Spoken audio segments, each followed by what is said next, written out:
there does also seem to be some complacency with regards to the US election risk. And this is something that I wanted you to weigh in on as well.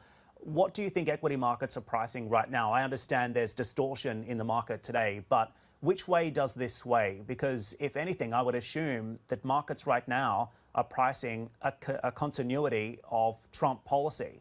Is that a fair assumption? Is that the right way to be thinking about this? Because I'm not really understanding what markets are expecting here regarding the US election.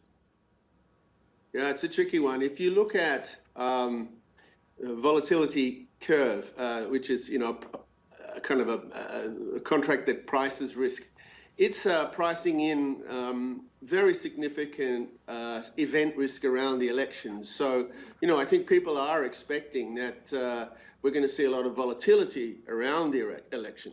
But from a directional point of view, I think that the view has been that the equity rally will continue regardless of who wins the election. That would be my perception. Certainly, a couple of the major U.S. houses have come out with fairly, optimistic viewpoints on whether it's Biden or whether it's Trump. But from my perspective, I think the tax implications for corporates and the overall operating environment will be much more less favourable under a Biden victory. So, I would tend to agree that it's not fully priced. In terms of the US-China conflict, I think the problem has been that most investors have been very focused, on tech, and have taken a view that, the Sino-US dispute isn't really going to affect the bottom line of the big tech names like Tencent and whatnot very materially. But, I